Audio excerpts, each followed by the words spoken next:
Batu bara merupakan salah satu sumber energi terpenting untuk pembangkitan listrik dan berfungsi sebagai bahan bakar pokok untuk produksi baja dan semen. Namun, si emas hitam juga memiliki karakter negatif, yaitu sebagai sumber energi yang paling banyak menimbulkan polusi akibat tingginya kandungan karbon. Halo semuanya, saya Muhammad Akmal Maniari dari Pendidikan Geografi kelas A. Kali ini kita akan membahas tentang pertambangan batu bara. Let's dive. Indonesia merupakan salah satu produsen dan eksportir batu bara terbesar di dunia. Sebagian besar permintaan batu bara berasal dari Cina dan India. Berdasarkan informasi yang disampaikan oleh Kementerian Energi dan Sumber Daya Mineral, cadangan batu bara Indonesia diperkirakan akan habis dalam 83 tahun mendatang apabila tingkat produksi saat ini diteruskan. Berkaitan dengan cadangan batu bara global, Indonesia saat ini menempati peringkat ke-9 dunia dengan sekitar 2,2% dari total cadangan batu bara global terbukti berdasarkan BP Statistical Review of World Energy. Sekitar 60% dari cadangan batu bara total Indonesia terdiri dari batu bara subbituminus yang lebih murah dan memiliki kandungan kurang dari 6.100 kalori per gram. Tapi tunggu, apa itu cadangan batu bara? Cadangan atau reserve adalah bagian dari sumber daya yang telah diteliti dan dikaji kelayakannya dengan seksama dan telah dinyatakan layak serta dapat ditambang berdasarkan kondisi ekonomi dan teknologi pada saat itu. Terdapat 4 kategori pengertian cadangan yang sering digunakan di dunia pertambangan.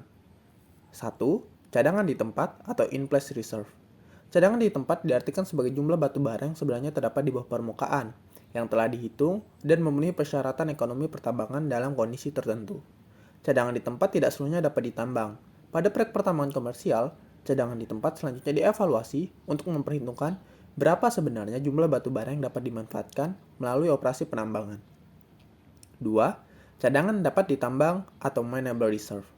Cadangan dapat ditambang adalah bagian dari cadangan di tempat atau in-place reserve yang diharapkan akan dapat ditambang dengan teknologi saat ini dan sesuai kondisi ekonomi saat ini.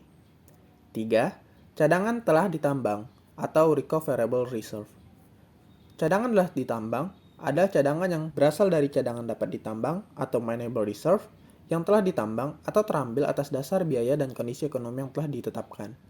Cadangan dapat ditambang dalam lingkungan tambang terbuka pada umumnya diperhitungkan lebih dari 90% dari cadangan di tempat. Sedangkan untuk tambang bawah tanah berkisar antara 50-60% tergantung struktur endapan dan metode penambangan yang digunakan. Angka presentasi tersebut diperoleh dari pengalaman operasi tambang dan hanya berlaku untuk tambang yang bersangkutan. 4. Cadangan dapat dijual atau sellable reserve. Cadangan dapat dijual adalah cadangan berasal dari cadangan telah ditambang yang akan dijual langsung atau dilakukan pengolahan terlebih dahulu dengan pertimbangan kualitas batu bara dan permintaan pasar. Apabila kualitas batu bara sesuai permintaan pasar tanpa harus dilakukan pencucian atau blending, maka batu bara dapat langsung dijual. Namun, apabila batu bara terlalu banyak pengotor sehingga kualitas batu bara tidak sesuai dengan permintaan pasar, maka harus dilakukan pencucian dan blending sehingga kualitas batu bara sesuai dengan permintaan konsumen. Sebenarnya ada banyak kantung cadangan batu bara yang terdapat dari Sabang sampai Merauke, namun kebanyakan hanya berupa cadangan kecil yang kurang menguntungkan untuk dieksplorasi dan eksploitasi. Di Indonesia sendiri, ada 3 daerah dengan cadangan batu bara terbesar, yaitu Sumatera Selatan, Kalimantan Selatan, dan Kalimantan Timur. Tahap eksplorasi batu bara umumnya dilaksanakan melalui 4 tahap, yakni survei tinjau, prospeksi, eksplorasi pendahuluan, dan eksplorasi rinci. Survei tinjau merupakan tahap eksplorasi batu bara yang paling awal, dengan tujuan mengidentifikasi daerah-daerah yang secara geologis mengandung endapan batu bara yang berpotensi untuk disidik lebih lanjut, serta mengumpulkan informasi tentang kondisi geografi, tata guna lahan, dan kesampaian daerah. Kegiatannya antara lain studi geologi regional, penafsiran inderaja, serta inspeksi lapangan pendahuluan yang menggunakan peta dasar dengan skala sekurang-kurangnya 1:100.000. Selanjutnya, tahap prospeksi. Tahap prospeksi dimaksudkan untuk membatasi daerah sebaran endapan batu bara yang akan menjadi sasaran eksplorasi selanjutnya. Kegiatan yang dilakukan pada tahap ini diantaranya pemetaan geologi dengan skala minimal 1:50.000, pengukuran penampang stratigrafi, pembuatan paritan, pembuatan sumuran, pemboran uji atau scout drilling, pencontohan, dan analisis. Kemudian, tahap eksplorasi pendahuluan. Tahap eksplorasi pendahuluan dimaksudkan untuk mengetahui gambaran awal bentuk 3 dimensi endapan batu bara yang meliputi ketebalan lapisan, bentuk, korelasi, sebaran, struktur, kuantitas, dan kualitas. Kegiatan yang dilakukan antara lain pemetaan geologi dan skala minimal 1:10.000. Terakhir, tahap eksplorasi rincian. Tahap eksplorasi rincian dimaksudkan untuk mengetahui kualitas dan kuantitas serta model tiga dimensi endapan batu bara secara lebih rinci.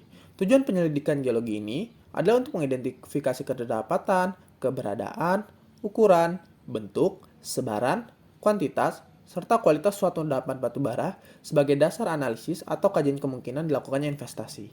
Tahap penyelidikan tersebut menentukan tingkat keyakinan geologi dan kelas sumber daya batu bara yang dihasilkan. Jika kita melihat sejarah, sejak awal tahun 1990-an, ketika sektor pertambangan batu bara dibuka kembali untuk investasi luar negeri, Indonesia mengalami peningkatan produksi, ekspor, dan penjualan batu bara dalam negeri. Namun penjualan domestik agak tidak signifikan, karena konsumsi batu bara dalam negeri relatif sedikit di Indonesia.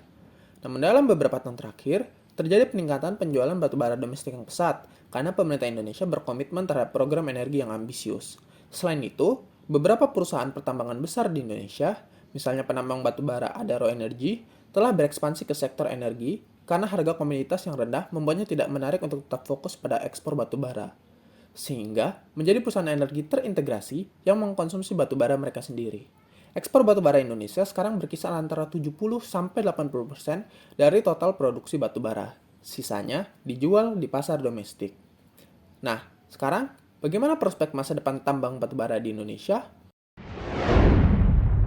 Boom komoditas pada era 2000-an menghasilkan keuntungan yang signifikan untuk perusahaan-perusahaan yang bergerak di dalam ekspor batu bara. Kenaikan harga komoditas ini sebagian besar dipicu oleh pertumbuhan ekonomi di negara-negara berkembang. Kendati begitu, situasi yang menguntungkan ini berubah pada saat terjadinya krisis keuangan global pada tahun 2008, ketika harga-harga komoditas menurun begitu cepat. Indonesia terkena pengaruh faktor-faktor eksternal ini karena ekspor komoditas, terutama batu bara dan minyak sawit, berkontribusi sekitar 50% dari total ekspor Indonesia, sehingga membatasi pertumbuhan PDB tahun 2009 menjadi 4,6%. Pada semester 2 tahun 2009 sampai awal tahun 2011, harga batu bara global mengalami rebound tajam.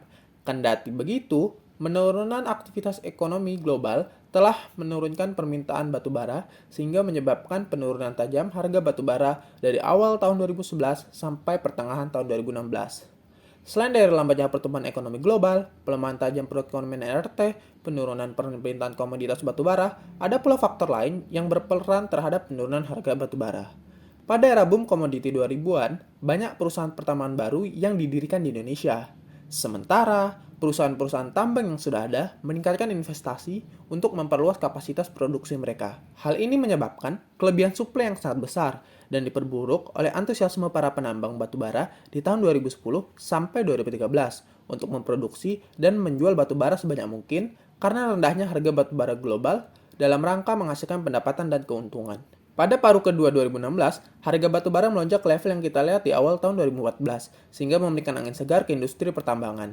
Kenaikan harga ini dipicu oleh pulihnya harga minyak mentah, meningkatnya permintaan batu bara domestik di Indonesia seiring dengan kembalinya PLTU, dan yang lebih penting lagi, yaitu kebijakan penambangan batu bara Cina. Cina, produsen dan konsumen batu bara terbesar di dunia, memutuskan untuk memangkas produksi batu bara domestiknya. Cina ingin mendorong harga batu bara ke level yang lebih tinggi pada paruh kedua tahun 2016 karena tingginya rasio kredit bermasalah atau NPL di sektor perbankan Cina. Alasan utama yang menjelaskan kenaikan rasio NPL ini adalah perusahaan pertambangan batu bara Cina yang mengalami kesulitan untuk membayar hutangnya kepada bank. Mengingat aktivitas ekonomi global masih agak suram, arah harga batu bara dalam jangka pendek hingga menengah sangat bergantung kepada kebijakan batu bara Cina. Kebijakan pemerintah Indonesia juga mempengaruhi industri pertambangan batu bara nasional. Untuk memperoleh suplai dalam negeri, Kementerian SDM meminta para produsen batu bara untuk mencadangkan jumlah produksi tertentu untuk konsumsi dalam negeri. Selain itu, pemerintah dapat menyetel pajak ekspornya untuk mengurangi ekspor batu bara. Selama beberapa tahun terakhir, pemerintah menyatakan keinginan untuk meningkatkan konsumsi domestik batu bara, sehingga batu bara mensuplai sekitar 30% dari pencampuran energi nasional pada tahun 2025. Sekian, terima kasih dari saya. Assalamualaikum warahmatullahi wabarakatuh. Terima kasih telah menyaksikan.